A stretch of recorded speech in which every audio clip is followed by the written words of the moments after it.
Hello, Ammirata. Good evening.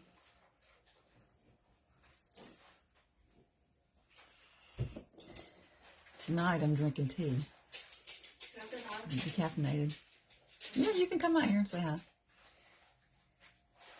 Nobody's on yet. They'll get on in a little bit.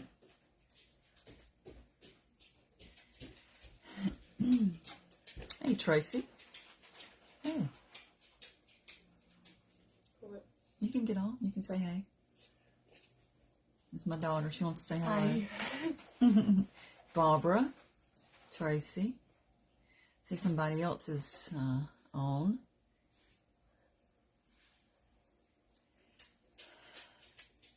Well, hello to everyone. I hope everyone is doing well tonight. We have a very different topic tonight, and I'm excited to share with y'all. I think we're all on a life's journey of healing and getting better. Hey, Deborah. Good to see you, Deborah. We're all on a journey to healing. And I hope you all got to vote today. I know that we have some of you are on like, look, Mountain Time probably. We probably have Mountain Timers, Central Timers, Pacific Time zones. So it's earlier in your areas. And the polls close here at 7, Lynn? I think they close at 7. We voted early this morning. We voted at about 7:30 this morning. We had a very busy day, so we went and voted in the beginning of our day. So I believe that is one of the true rights that we do, or maybe privileges that we have as Americans, is to be able to vote. So, love y'all. Hey, Lynn Young. Our topic is what becomes of the brokenhearted. And I don't know if you had a chance to listen to the song, but the words are really good. It says, what becomes of the brokenhearted, who had love that's now departed. And he goes on about how he's got to find some peace of mind. And he talks about how the roots of love are all around, but he can't find it. He's in a very sad place. And the guy that sings the song actually wrote the song. Hey, Roxanne. He wrote the song, and he did go through a really painful breakup. We all go through things in our lives where it breaks us. And it can be a multitude of things. And unfortunately for some, we sometimes go through more than one thing at a time. It happens to us. And it's very traumatic, and it's very much a challenge. When I was young and coming up in our household as a young girl, my parents did not get along. There was, and I've shared this before, my parents are both deceased now, but my parents, my father was abusive. He was abusive to my mother, and sometimes he was abusive to us. He was just, I think he'd had a very hard and difficult childhood. So, hurting people hurt people.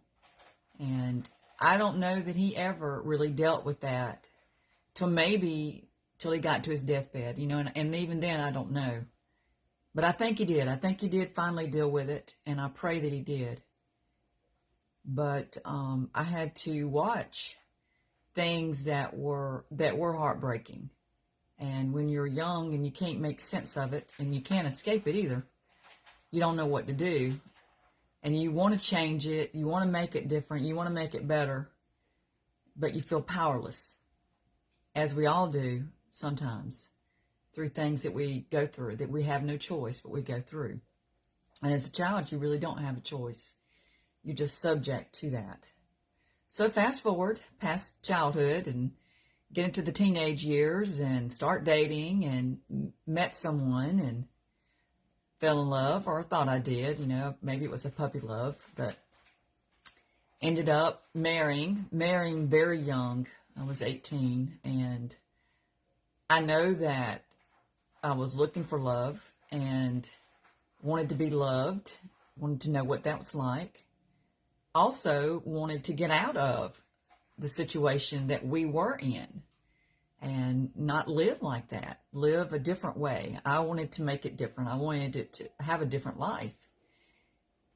As a young person, I know now where that saying is about the rose-colored glasses, how we look through the rose-colored glasses and we think we can make things different, we can be better, and we can do better. But I had fallen into sometimes a trap that we fall in when we haven't dealt with things in our past. We sometimes are likely to repeat them. Hey, Becky. And I repeated, I guess, my mother's mistake. I married without using good wisdom, without waiting, and I knew I was supposed to wait. I knew God had told me wait. He never said no, but he kept saying wait. So I married someone, and in the beginning, it was difficult. It was mostly just, yeah, that's right. You do fall into what you know, Tracy. That's the truth. Mostly it was verbal, but it did become physical towards the end, and we ended up getting separated and then getting divorced, and it was very painful, and it was a breaking. It was a breaking maybe of my heart. It was a breaking of maybe my ego a little bit, which probably needed to be. My pride, which, you know, when you're young, you're kind of that age, you think you know everything. Maybe y'all didn't, but I thought I knew better, and I thought I knew it, and I had it all figured out. And then fast forward to this point in my life, we realize what we don't know, right? So I remember a particular instance, and I wanted to share this because this was very difficult for me, and it still hurts to think about this. I had just gone through the divorce, and he remarried immediately. I mean, it was like the ink had barely dried, and he remarried. And I remember going to church with my mother, and he went to the same church and his new wife. So this one particular service, now I don't know, it might have been Christmas, it might have been, and I think it was a special service, and my mother wanted me to go. So I went with her and I sat with her. And I remember I didn't know all this was going to happen. Now, I didn't know what was about to happen or anything. But somehow he was part of the program, part of what was happening that day. And he got up and he began to speak and whatever he was doing in the program at church. And then he said something to the effect of, I have a wonderful wife. I'm glad that God finally gave me a good woman, or something. I don't know exactly the words, but he definitely had targeted me. And I'm sure everybody in the room knew that it was an attack from the stage. And I just sat there. And my mother looked at me and she said, do you want to leave? And I said, no, we're going to sit here and we are going to be big girls and we're going to get through this. But yeah, I did want to leave, but I endured it. But I always remember that because it's funny. I don't know what you ladies think and what you see, but you ever notice a pattern of when someone does something wrong, they wrong others? And I'm talking about people who habitually do certain things over and over, whether it's lying, cheating, stealing, physical abuse, whatever the wrong is. They, instead of taking ownership of what they've done, they project it onto their victim.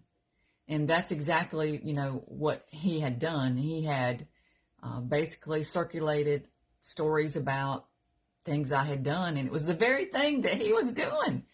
And it's so bizarre when I see things like that. It almost makes your brain hurt because, you think to yourself, I couldn't even come up with that. I couldn't even make that up, that this could be put out, this lie could be shared, perpetuated, and it's the exact opposite. It was like 180-degree opposite. So I had to endure that, and it hurt me. It hurt me enough that I still remember it. And years later, I met the wonderful man that I am married to now.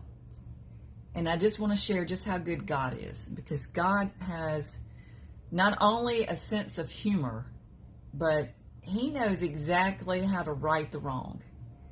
So fast forward to years later, and I married a man, and he never knew this. I never told him this until, how many years ago, Lynn?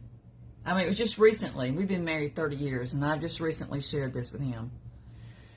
But he gets up all the time. He goes to meetings, and he gives testimonies, and he gets in front of hundreds of people, and he talks about what a wonderful wife he has. He shares constantly on Facebook or social media, never knowing what I had had to go through with the attacks, and especially when you're in a public place, and you're being attacked from a stage. That's pretty uncomfortable. And I'm not saying that I was perfect, because I definitely, as a young person, I certainly had some room for improvement. But, you know, not only did God restore me and give me the desires of my heart, but he gave me a whole lot more.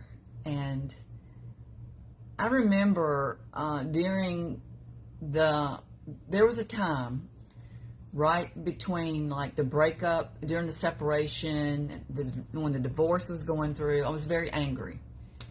Yes, I was sad. I was numb. I was angry. And I was angry at everybody. I mean, it wasn't just him. It's just trying to work through, I guess, what I had come through. And I was angry. I was angry, I guess, really to some degree at myself. But at times I was angry with God. I remember just being angry about why did the why question, which we probably shouldn't ask, but, you know, why did my father have to be abusive? Why did I have to come up and witness that? You know, why did I end up marrying somebody that did the same thing to me? Why was it going to be like that? Is everybody like this? Are all marriages this way? Are men like this? Is this? And I knew it couldn't be, because I had, and I still do, I have wonderful uncles. I have uncles that I knew. They were not like that.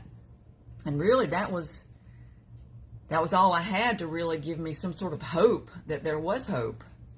And when I met Lynn, when I met my now husband many years back, I remember praying and just asking God. I was afraid.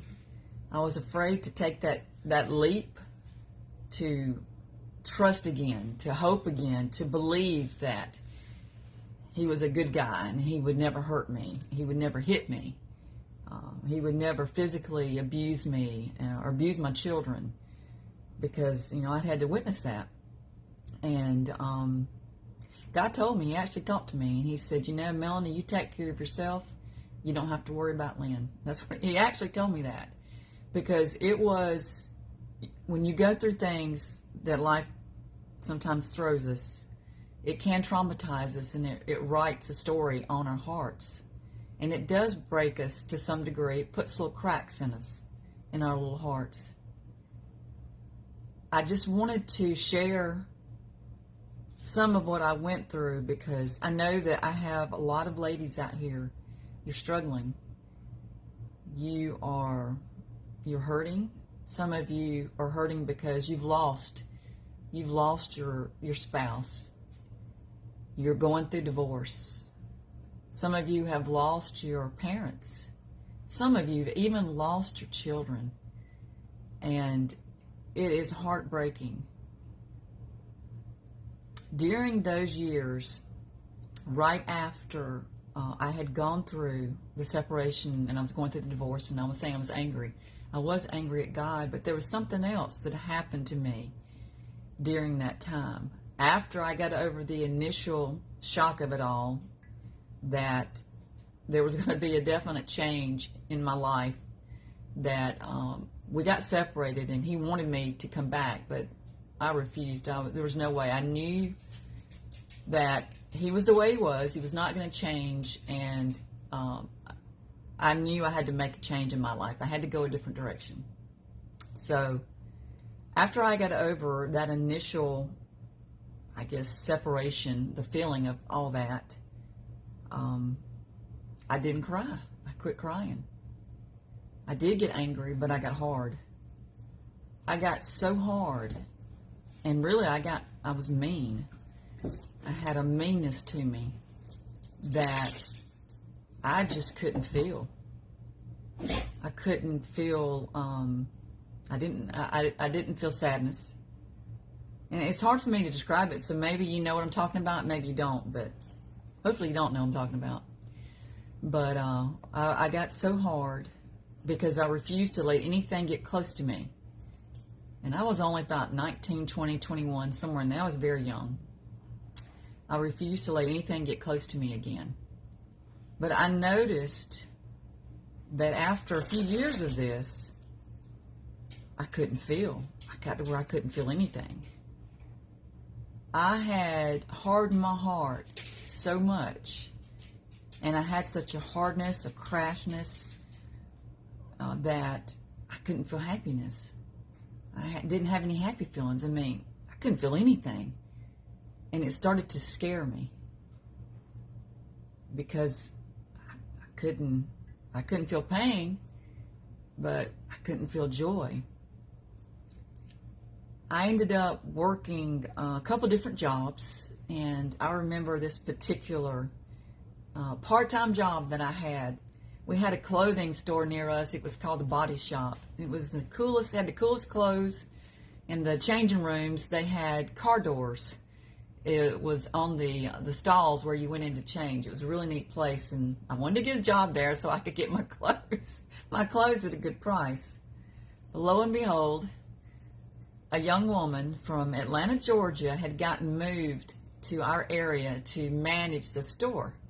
And I always remember her. Her name is Archiette. Archiette.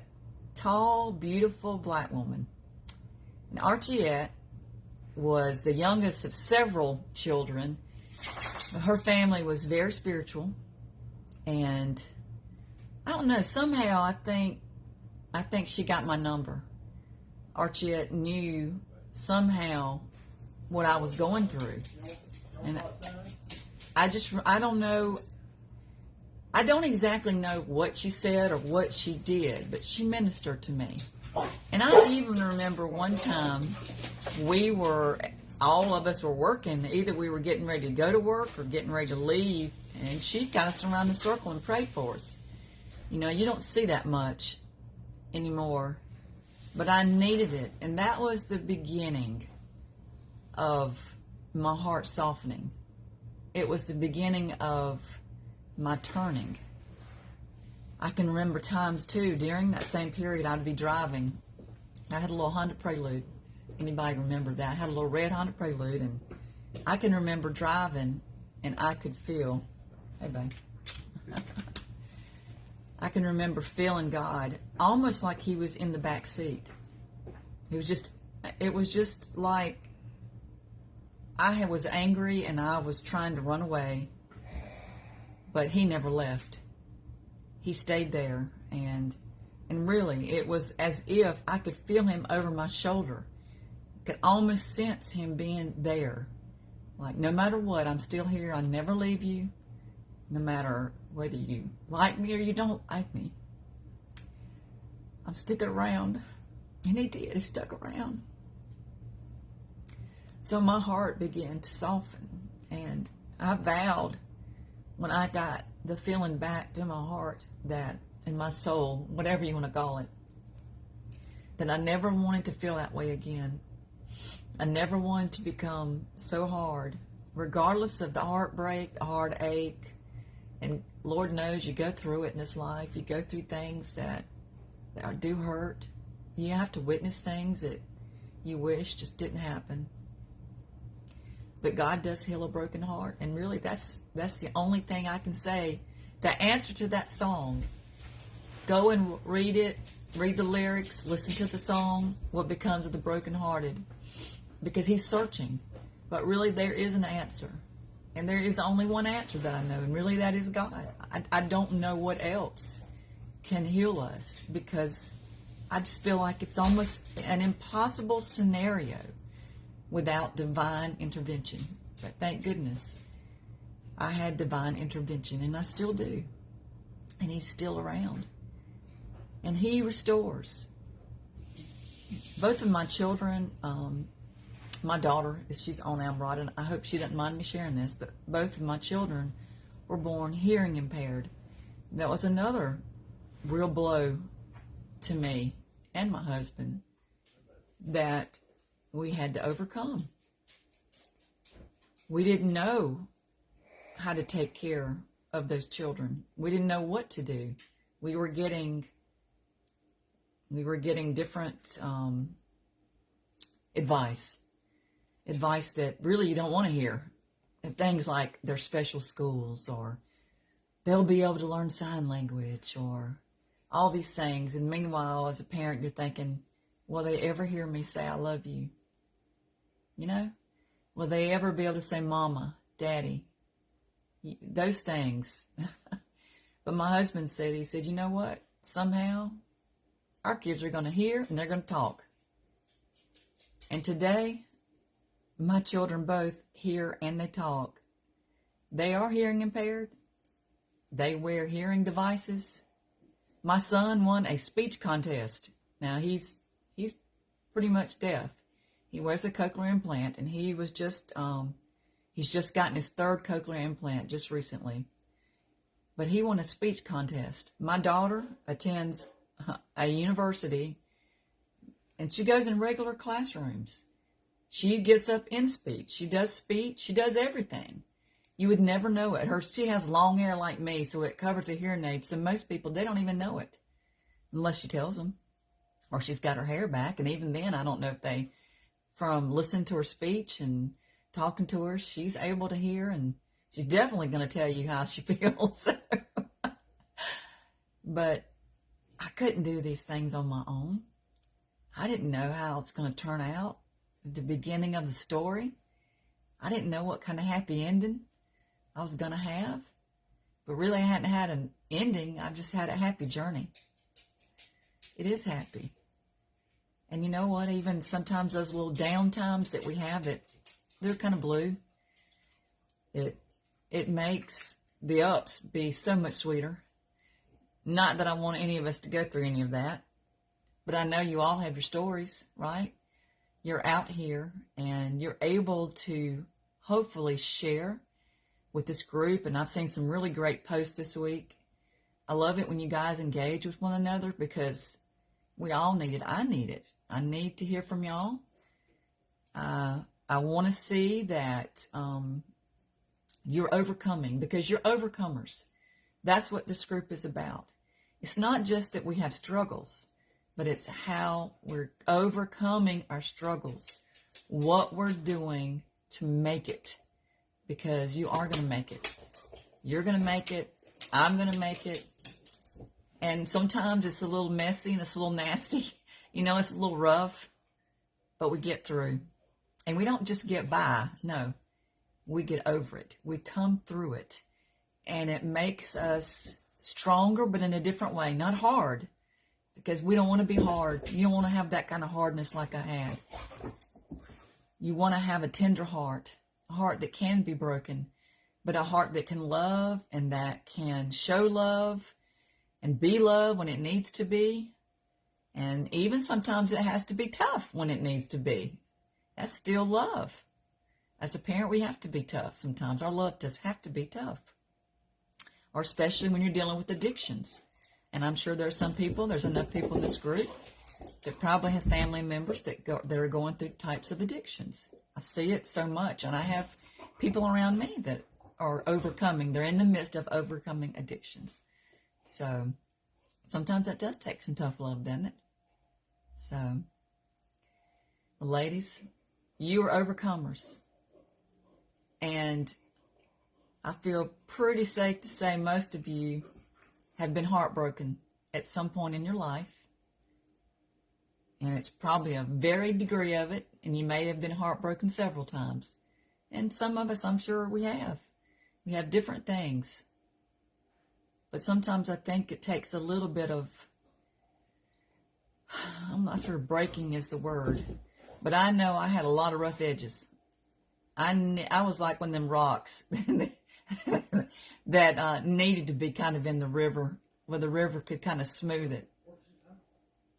off them rough edges. So, and I'm glad that, I'm glad I've come through some things. It has made me better. It's made me a better person. I've eaten some humble pie. I've eaten some crow, whatever you want to call it. I've eaten it. And it's done me some good. Because I don't have it all figured out. I don't know everything. I don't know what I thought I knew at times. But I am learning a little bit. I am getting a little bit wiser, and what I can't figure out, I just have to go and talk to other people, right?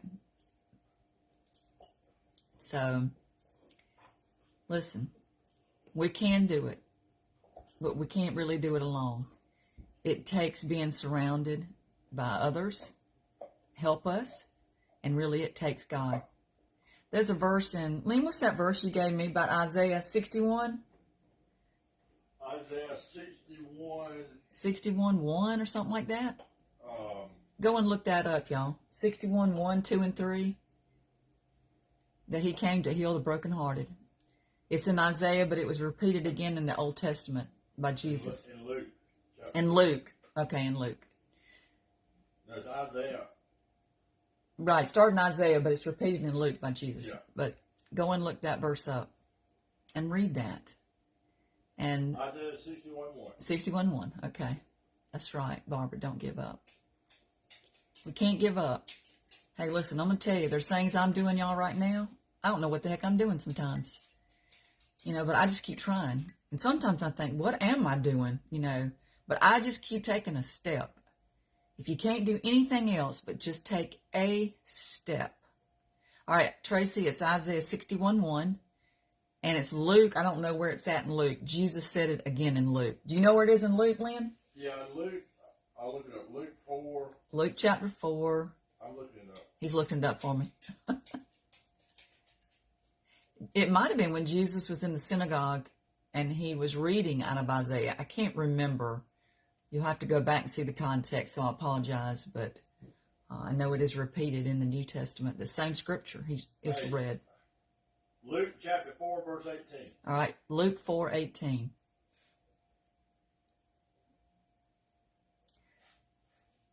You know that, and there's another verse too. It says,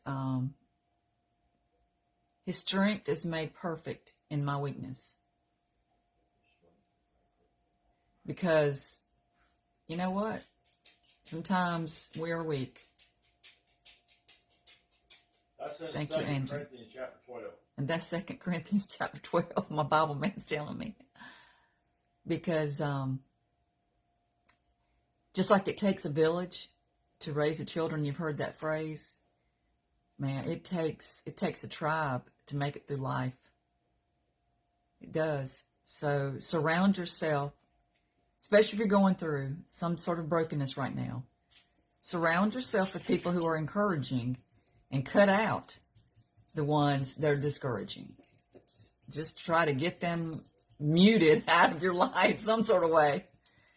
And, if you don't know God, like I tell my kids, I've always told them, if you ever get in a situation where you don't know what to do, or you get scared, or something really is happening, really serious, all you got to say is, Jesus, help. That's it. That's all you have to say. And wait, and you will hear him. He will be there.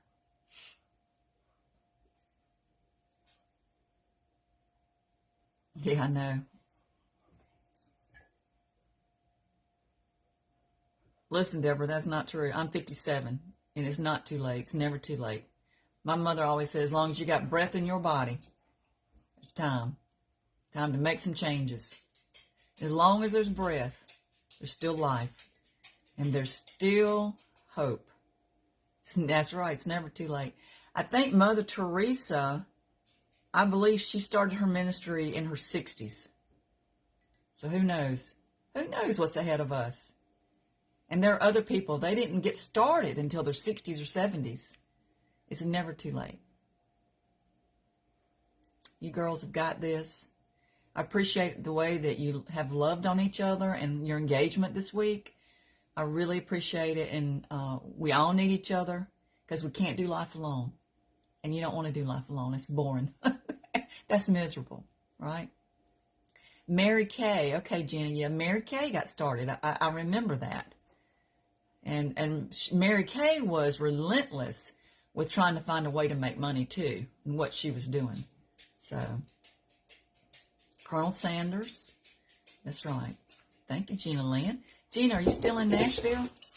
I saw you were just out of town. Or maybe you're watching from Nashville, Tennessee. Yeah, it's never too late. Just get up, put your big girl britches on, and just keep putting one step in front of the other. And you don't feel like it sometimes, but you got to move. You got to move forward. Sometimes it's literal. Sometimes we just got to get out of the bed and get up and get going. You see all this help I've got back over here? Home now. Glad you're home, Gina. Yeah, new mercies every day. That's right, Angela. That is true. I like that too. I need some mercy. I love y'all. Thank you for being out here with me. It's always a blessing to be here with you. And this is my chai tea I'm drinking tonight from my pumpkin cup. And y'all, what's become of the brokenhearted? The hearts are healed through Jesus. That's where it is. That's it. It's that simple. Love you. Have a good evening.